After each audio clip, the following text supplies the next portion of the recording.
Boa noite a todos. Tudo bem com vocês? Sejam bem-vindos à Sociedade Espírita Francisco de Assis, de Amparo aos Necessitados, ao tempo em que também nós cumprimentamos os amigos que nos acompanham pelas redes sociais aqui da Cefam, nesta quarta-feira, em que mais uma vez nos reunimos para estudar o Evangelho segundo o Espiritismo. Como de praxe, para nos harmonizarmos, vamos fazer uma prece, elevando nossos pensamentos a Deus, nosso Pai, a Jesus, o nosso Divino Mestre e amigo de todas as horas, agradecendo primeiramente pela oportunidade de estarmos aqui mais uma vez reunidos em seu nome, estudando o seu Evangelho e rogando aos benfeitores espirituais, aos nossos amigos, anjos da guarda, os protetores, aqueles que nos orientam nesta jornada terrena, que possam nos intuir a bem compreendermos o tema que será estudado nesta noite e, acima de tudo, colocá-lo em prática no nosso dia a dia.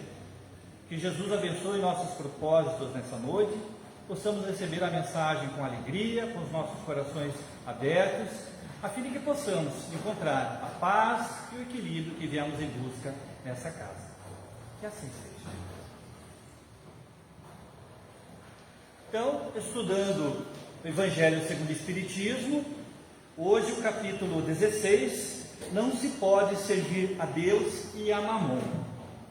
Mas eu queria convidar vocês a uma reflexão introdutória no seguinte sentido: quando nós nos dispomos a estudar o Evangelho de Jesus, à luz da doutrina espírita, ou seja, tomando por base os princípios da doutrina espírita, da reencarnação, da pluralidade dos mundos habitados, nós vamos observar uma questão que salta aos nossos olhos, que é o fato do Cristo ter encarnado entre nós, junto do povo hebreu.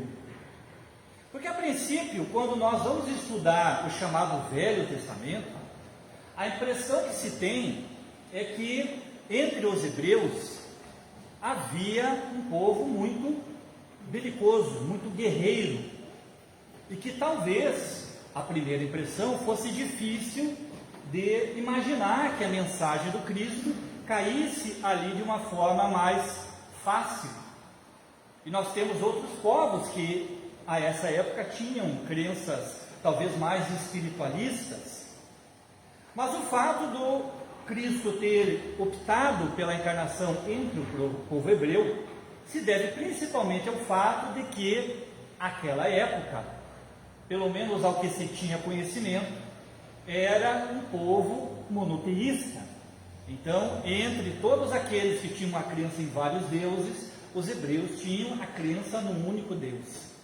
Porque Moisés, trabalhando a consciência desse povo até a vinda do Cristo, havia implantado naqueles corações ainda muito sofridos um povo que havia sido e foi durante muito tempo prisioneiro de outros povos, um povo que foi escravizado, que teve a sua crença muitas vezes colocada em segundo plano. Este povo, quando envolvido pelo trabalho de Moisés, encontrou ali uma esperança no futuro, seja desde a terra prometida, ou até o reino dos céus, ou principalmente pela vinda do Messias, que aos seus olhos seria um Salvador, mas Salvador no sentido de tirá-los do sofrimento, de restabelecer ou de estabelecer uma igualdade entre todos. E o que nós observamos é que o trabalho de Jesus entre essa população dos hebreus, ela tem por base tudo aquilo que eles já haviam estudado durante séculos. Quando Jesus irá resumir a sua doutrina, ele muitas vezes diz que o seu ensinamento de amor a Deus, o amor ao próximo, resume toda a lei e os profetas. Quando se fala a lei e os profetas, ele está se referindo a um termo muito utilizado entre os hebreus, que era fazer uma referência não apenas aos 613 mandamentos que compõem a Torá, mas também a outros profetas, os chamados apócrifos, aqueles dos quais não se tem o registro, ou pelo menos não se trouxe o registro dentro do chamado livro da Bíblia. Mas todo esse ensinamento e que permeava a doutrina chamada mosaica e fazia com que esse povo tivesse uma esperança no futuro, era de certa forma mal interpretada por estas pessoas. Vejamos que quando se estuda, principalmente dentro do nível histórico, a condição do povo hebreu, dos judeus naquela época, se vê que a Palestina era um local de muita desigualdade. E que se nós vemos no mundo atual uma grande disparidade entre ricos e pobres, porque se diz hoje em dia que não temos mais a chamada classe média, nós temos pessoas muito ricas e temos pessoas pobres. E a par disso temos os que se encontram em situação miserável. Mas nós tínhamos na época do Cristo, quando ele veio em corpo físico entre nós, também esta disparidade.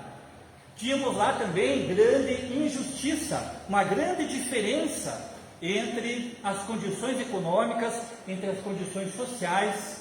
Tínhamos a exploração do trabalho, nós tínhamos toda aquela série de problemas que no mundo atual nós entendemos como algo que precisa ser mudado.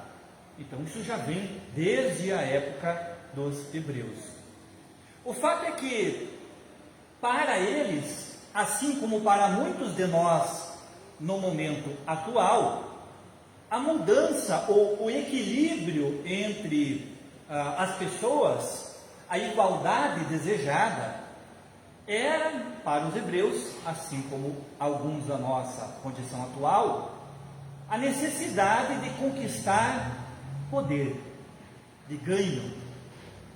Então, esse povo não desejava apenas uma paz de espírito, mas desejava também condições favoráveis, não só no poder aquisitivo, mas vejamos que a época do Cristo, o povo romano, ou os governantes romanos, ainda dominavam em muito, e dentro daquelas negociatas que haviam com a religião judaica e o governo romano, quem sofria era o povo, eram as pessoas comuns.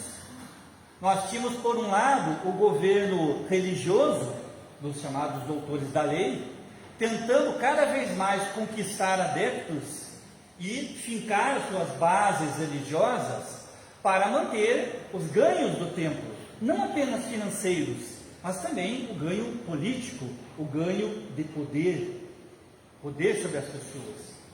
Tínhamos a par disso o governo romano, que também desejava manter o bom relacionamento com a religião judaica para manter o ganho financeiro, o ganho político. Então, de um lado, nós tínhamos os religiosos tentando aumentar o alcance em termos de pessoas, de adeptos fiéis à sua doutrina. Por outro lado, tínhamos o governo romano tentando ampliar suas fronteiras no campo da posse de bens, no campo do poder. Situação que nós, infelizmente, vemos ainda no nosso mundo atual em grandes proporções. Alguns governantes que almejam conquistar tudo. E nós vamos ver que, para quem acompanhou, como nós, na nossa infância, os chamados desenhos animados, quando surgia um vilão, a primeira proposta, ou a principal proposta desses vilões dos desenhos animados, qual era? Dominar o mundo. Então, o super-herói vai para combater o vilão que quer dominar o mundo. E a gente se pergunta, mas o que ele faria dominando o mundo? E esta cultura, ela chega até nós demonstrando uma necessidade de que, para alcançarmos algo maior, precisamos ter esse poder, precisamos ter conquistas no campo material. Quando a doutrina espírita, a partir de 1857, vai se instalando entre as culturas e principalmente entre muitos corações que posteriormente semearam esta doutrina espírita, nós vemos que o principal fundamento da doutrina espírita é nos preocuparmos muito mais com a vida espiritual do que com a vida material. E nesse sentido de vida material, não está incluído apenas a questão financeira. Não é apenas não se apegar ao dinheiro. O dinheiro é necessário. Os bens de consumo são necessários. Então, não é nesse sentido o materialismo. Mas o que os Espíritos vêm nos dizer é que é preciso nós nos desapegarmos dessa vida presente, no sentido de acreditar que tudo aquilo que os nossos olhos podem ver é o que nós precisamos conquistar. Nessa passagem do Evangelho que nós vamos comentar hoje, que está no Evangelho de Lucas, capítulo 16, versículo 13, Mateus 19, 16 a 24, ela de certa forma está interligada ao capítulo que foi estudado na semana passada e que o nosso colega Edson comentou sobre a questão da caridade e sobre a questão do mandamento maior ensinado pelo Cristo, o amar a Deus sobre todas as coisas e ao próximo como a si mesmo. Quando nós observamos que naquela época muitos tentavam cumprir os mandamentos da lei divina, mas não se esquivavam de adotar outros comportamentos que pudessem ferir as pessoas, nós vemos que o ensino de Jesus precisou ser colocado dessa forma para que nós compreendêssemos a verdadeira intenção ou verdadeira vontade de Deus com relação às pessoas. Enquanto a lei divina foi passada como não matarás, permitia às outras pessoas que apenas não tirassem a vida do próximo, mas não impedia que lhe matassem as esperanças, que lhe matassem as forças, que lhe tirasse de qualquer forma a vontade de viver. Não roubarás, mas não impedia que em algum momento eu adotasse comportamentos talvez não apropriados, embora não ilegais, mas imorais, e a que assim, não infringindo este princípio divino, eu viesse a conquistar algo que eu desejava, e assim por diante. Então a doutrina espírita nos permite uma compreensão um pouco mais profunda do que é que o Cristo quis dizer em relação a tudo aquilo que já havia sido ensinado. Em momento algum, este mandamento maior trazido pelo Cristo, de amar a Deus sobre todas as coisas e ao próximo como a si mesmo, não faz com que a gente abandone os bens materiais, mas que saiba usá-los. Que saibamos compreender o que é que esses bens materiais chegam até nós. Qual é o objetivo? E aí nós vamos encontrar nessa passagem do Evangelho uma interpretação mais justa sobre a compreensão que se tinha até então em relação à riqueza.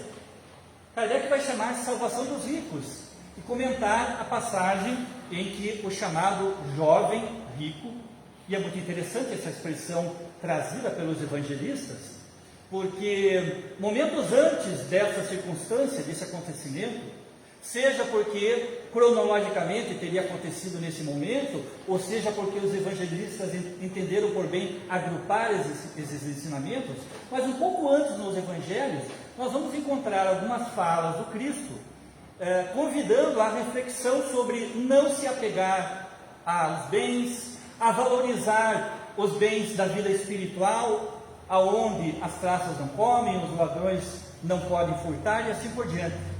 A partir disso, surge no Evangelho a passagem do jovem rico, que se aproxima de Jesus no momento em que ele caminhava, cercado de outras pessoas, e imaginemos como deve ter sido a chegada desse jovem.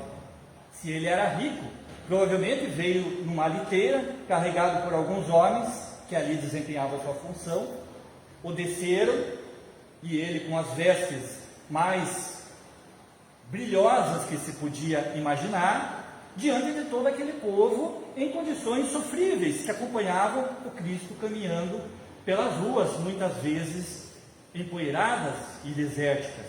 E esse senhor, esse jovem senhor, nós temos que compreender aqui, eu imagino que realmente um moço muito jovem, porque se há poucos anos se tratavam pessoas com 40, 50 anos como velhos, imaginemos que naquela época, para ser um jovem rico, devia realmente ser muito jovem. E ele pergunta a Jesus, claro aqui em outras palavras, o que seria preciso para que ele se salvasse, para que ele se tornasse um justo, para que ele conquistasse o reino dos céus. Porque vejam que, como nós falamos há pouco, a preocupação das pessoas naquela época era de que, cumprindo essa lei divina, conseguissem se salvar de tudo aquilo que entendiam como sendo pecados. E Jesus devolve a pergunta: o que está escrito na lei de Deus como sendo preciso para se salvar? E ele responde que ele já cumpre todos esses mandamentos. Ele respeita pai e mãe, ele não mata, ele não furta, ele atende a todos aqueles mandamentos. Mas sente que algo falta para ele. E aí Jesus traz a recomendação que para ele foi fatídica naquele momento. Se você quer me seguir, então vá, vende tudo que você tem, dá aos pobres e depois me segue. E aí que está o pulo do gato da questão. Por que Jesus não disse, dá tudo que você tem aos pobres? Por que ele tinha que ir vender o que ele tinha para então dar aos pobres?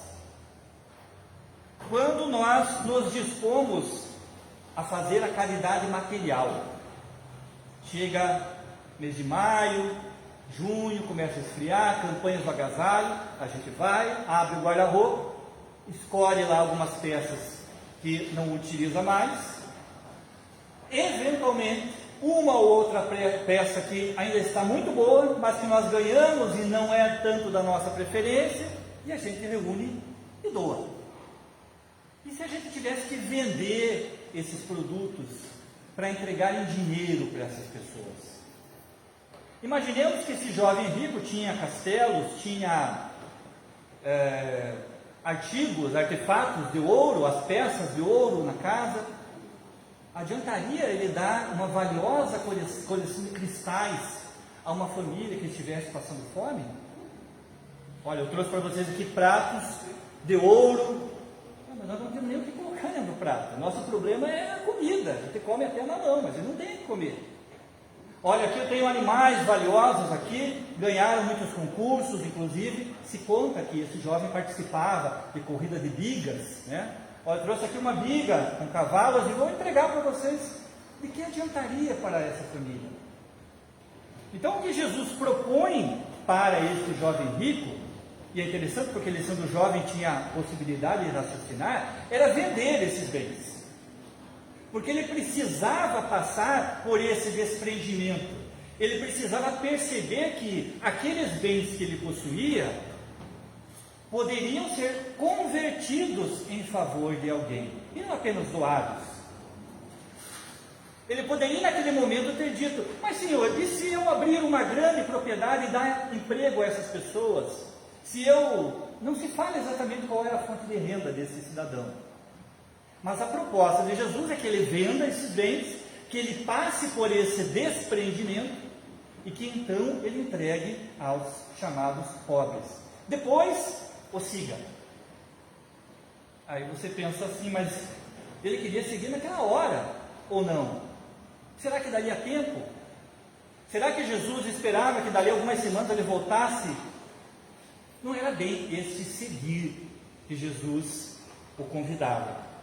Quando Jesus convida a segui-lo, ou quando se faz a palavra de seguir, nós temos que pensar que o Cristo tinha a consciência de qual o sentimento que movia cada uma daquelas pessoas.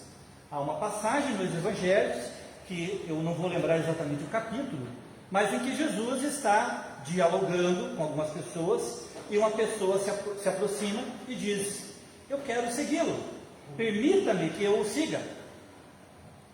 E aí Jesus diz que ele quer seguir o Filho do Homem, mas o Filho do Homem não tem nada para ele seguir.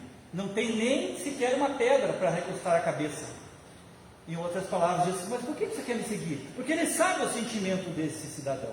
Mas o que me impressiona é quando eu fiz essa leitura, porque alguns versículos adiante, ele olha para o lado e ele vê um outro jovem, uma outra pessoa, e ele diz, você vem e me segue. E eu fico imaginando como é que esse aqui se sentiu. Ele chegou do lado de Jesus, olha, eu quero lhe seguir. Não adianta você me seguir, não tem nada que te interesse aqui. E aí Jesus olha para o lado e diz, você vem e me segue. Jesus estava falando de sentimento. Então, quando nós vamos analisar essa passagem dos ricos, nós precisamos compreender que Jesus está falando de apego, de sentimento. Então, a pergunta que vem para nós é, você precisa de dinheiro ou você necessita do dinheiro? Você precisa de um bom emprego ou você necessita de um bom emprego? Você precisa de uma blusa nova, de um carro novo, de um sapato novo, ou você necessita desses bens? Qual é a diferença? Quando nós dizemos que precisamos daquilo, nos dá a ideia que o nosso sentimento só vai se completar quando eu conseguir aquilo. Eu preciso ter aquela blusa, eu preciso trocar meu celular. Quantas vezes a gente ouve, não, eu preciso trocar meu celular porque já está começando a travar, eu preciso trocar. Meu celular quebrou, e eu preciso me comunicar com as outras pessoas, eu preciso. Então eu necessito de um outro aparelho novo. Veja que tem uma conotação diferente. Por isso que Jesus falará em seguida, após esse jovem rico se afastar, e todos ali ficarem observando aquela cena. Eu imagino que o jovem ficou com muita vergonha, porque todo mundo olhando para ele, Jesus faz essa proposta, ele achou que talvez com todo o material que ele tinha, em termos de financeiros, ele fosse ser prontamente acolhido. Não, claro, você pode me seguir aqui, inclusive vai ajudar as nossas despesas. Não, Jesus propõe que ele venda tudo e volte pobre, mas pobre de bens materiais, rico de sentimento. É essa a riqueza que Jesus esperava. E aí em seguida, ele diz a todos aqueles que o acompanhavam, por isso é mais fácil, digo-vos em verdade, é mais fácil um camelo passar pelo buraco da agulha do que um rico entrar no reino dos céus. E aí, a respeito disso, existem várias interpretações do que seria o buraco da agulha, mas tem uma que eu li há algum tempo e eu acho mais lógica. Muitos dizem que buraco da agulha se falava de uma corda que passava por um cabo, inclusive Kardec traz essa interpretação, mas eu li, se não me falha a memória, no Torres Pastorino, no livro Sabedoria do Evangelho, em que ele conta que naquela época, ali na região de Jerusalém, havia um caminho que se transportava até as regiões mais distantes pelas montanhas, e que era um caminho mais difícil, e que se evitava de passar pela Samaria. Nós vamos encontrar mais adiante que sempre que se fazia esse trajeto de Jerusalém para a Galiléia, iam pelo deserto, pelas montanhas, mas em determinada ocasião Jesus quis ir pela Samaria, e aí ele estabelece aquele diálogo com a mulher samaritana e tudo mais. Então, para se passar para essa região das montanhas, havia um local, um chamado desfiladeiro, e ali se transportavam camelos. E este desfiladeiro era um local muito estreito, em que se colocavam ali muitas vezes os animais, os camelos, para que eles não fugissem, eles não escapassem, porque era uma espécie de, quem conheceu as propriedades do interior, sabe que a gente chamava de quebra-corpo, em que apenas o humano consegue passar, o animal não consegue fazer essa curva para passar. Então, não se põe um portão, as pessoas transitam por ali, há uma passagem, mas o animal não consegue. E nesse local havia esse desfiladeiro em que os animais não conseguiam passar. E o nome deste desfiladeiro era buraco da agulha, ou desfiladeiro da agulha. Então, o que é que Jesus propõe? Que daí parece algo mais justo, mais lógico. Olha, é mais fácil que o animal consiga fazer as curvas e sair do que um rico entrar no reino dos céus. O que seria também difícil, mas mais lógico dentro daquela condição. Enfim, é só uma questão de interpretação, mas eu achei essa mais curiosa. O fato é que, Quando Kardec vai colocar nessa condição, não se pode amar a Deus e a Mamon, diante de tudo que nós vimos até aqui, e claro que aqui é uma apertada síntese, porque nós não temos tempo de discorrer tanto sobre o tema, e deixo a vocês o convite para estudar essa passagem do Evangelho. Nós vemos que nesta condição, nesta frase utilizada pelo Cristo, que o rico não pode entrar no reino dos céus, interpretada por Allan Kardec como não se pode servir a Deus e a Mamon, é no sentido de que essa palavra Mamon, claro, já foi dito tantas vezes, mas para quem ainda não ouviu, não significa dinheiro, significa posse, poder, significa algo, como nós estamos tratando aqui, de material. Então, não se pode servir a Deus e a Mamon. A quem nós estamos servindo? Porque não significa dizer que nós não podemos, ao amar a Deus, ter bens materiais. Porque senão, todos aqueles que são ricos, né, eu pelo menos não estaria nessa condição, se dependesse só disso.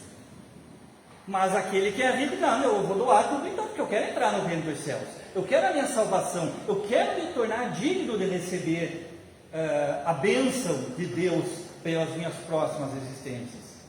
Então, o que nós vamos compreender a partir da luz da doutrina espírita é que este amor a Deus, que envolve o amor ao próximo, ele não pode estar conjugado com este amor, esta necessidade não, esta precisão do bem material. Olha, eu amo a Deus, mas eu não posso deixar de querer tais coisas. Eu não posso deixar de desejar isso. É um patrimônio, é o meu jeito, é da minha família, é da nossa natureza ser assim. Porque diz Kardec que daí ou você estará centrado em determinada questão ou em outra. Como é que você vai pensar em servir a Deus e amar ao próximo, a fazer algo de concreto que ajude o próximo, se o seu objetivo é ganhar, é lucrar? Se chegar alguém necessitado na sua condição, de pedindo ajuda, talvez uma pessoa você ajude, não vai fazer diferença, vou doar uma certa importância. Mas se chegarem 100, 500, 1000 pessoas, você vai dizer, não, daí vai toda a minha fortuna vai para essas pessoas. Mas você ama Deus ou você ama a sua fortuna? Trazendo para a nossa realidade, porque não somos ricos, mas qual é o nosso apego às coisas materiais? Claro que quando vamos falar de coisas materiais, estamos envolvendo orgulho e egoísmo, e que se transporta a qualquer sentimento material, mas com relação a este mamon, a esta posse, a este não querer dividir com o outro, não querer perder, a gente passa a observar que, mesmo conhecendo a realidade da vida espiritual, por aquilo que os Espíritos nos relataram, mesmo nós tendo no Evangelho, nós temos no livro Céu e Inferno, relatos de espíritos que se apegaram à questão material aqui na vida terrena, e que na vida espiritual encontraram um revés muito grande das suas atitudes, mesmo assim nós não mudamos o nosso comportamento. Vejam, de forma alguma o Cristo ou a doutrina espírita nos diz que nós não devemos conquistar bens, que nós não devemos lutar para ter uma vida melhor, que nós não podemos adquirir um sapato novo, um celular novo, mas qual é o apego que nós dedicamos a essas coisas? Porque muitas vezes, para conquistar esse poder, para conquistar algo de material, nós somos capazes de pisar nas pessoas. Nós somos capazes de passar o outro para trás. Porque, de alguma forma, na nossa consciência, nós não estamos matando, nós não estamos roubando, nós não estamos desrespeitando a Deus, não estamos usando o seu nome em vão, não estamos descumprindo os mandamentos. Só estou tirando algo que me é justo. O nosso amigo Valdinei falava, nas suas explanações, até faz tempo que ele não diz, de uma propaganda que havia muitos anos, de um produto em que um atleta de futebol, dizia ao final: eu gosto de levar a vantagem em tudo, certo? E esse padrão de comportamento tomou conta de nós brasileiros, levar vantagem em tudo, ganhar sempre, conquistar sempre. Ah, mas isso é mamon? Dentro desse pensamento, sim. Porque eu não quero perder nada, eu não quero deixar nada, eu não quero que tirem nada de mim. Não, mas isso aqui é meu direito, eu vou buscar porque é meu direito. Às vezes a gente está focando muito mais nesse lado mamon do que lado amar a Deus. Será que Deus seria capaz de dizer: bom, já que você está me servindo, eu vou deixar você para cuidar dos outros? Não, Ele vai cuidar de todos, Ele não vai esquecer daqueles. Mas é claro que esta vida futura que nós tanto almejamos, seja para nós satisfatória, levará em consideração e muito de como nós nos utilizamos dos bens terrenos. Então, para finalizar, não desista do sonho de adquirir a casa própria, de comprar um carro novo, de trocar o seu aparelho celular, de se vestir bem, de comer em lugares que têm comidas caras, de desfrutar esses prazeres materiais da vida. Não é esse o propósito. Mas saiba por quê e o quanto você está se dedicando a essas conquistas. Porque se nós tivermos a nossa consciência tranquila, que estamos amando a Deus, fazendo pelo próximo tudo que nós podemos, tenhamos certeza, qualquer uma dessas conquistas nos trará a verdadeira alegria, porque vai ser utilizada para nos trazer felicidade e não em prejuízo do próximo. E, parafraseando Emmanuel, a felicidade só é justa quando não é conquistada às custas da infelicidade alheia. A felicidade só é justa quando não é conquistada às custas da infelicidade alheia. Aí temos um parâmetro para nortear os nossos projetos futuros, os nossos objetivos de conquista futura. Que assim seja para todos nós. Vamos fazer a nossa prece de agradecimento antes de passarmos aos passos àqueles que desejarem. Ainda com os pensamentos elevados a Deus, nosso Pai, Jesus, o nosso Divino Mestre, amigo de todas as horas, a quem agradecemos por todas as lições que nos deixou, por todos os exemplos que semeou entre nós, e por todo o amparo, por toda a luz que dedica a nós nesse planeta.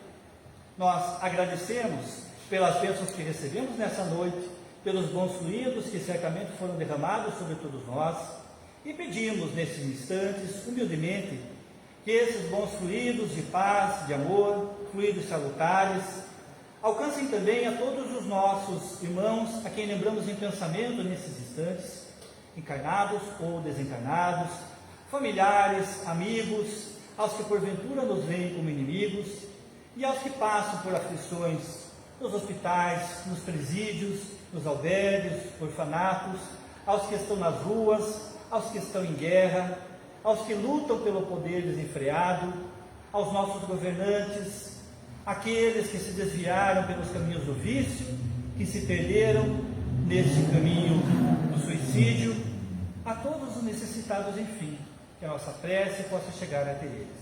Assim dizemos, em pensamento: Pai nosso que estás nos céus, santificado seja o vosso nome. Venha a nós o vosso reino, seja feita a vossa vontade, assim na terra como em todo o universo. O pão nosso de cada dia dai-nos hoje. Perdoai as nossas dívidas, na medida que nós perdoarmos os nossos devedores. Não deixe-nos cair nas tentações, mas livra-nos de todo e de qualquer mal. Que assim seja. Obrigado pela atenção de vocês, aos amigos de casa. Uma boa noite a todos. E vamos passar aos passos.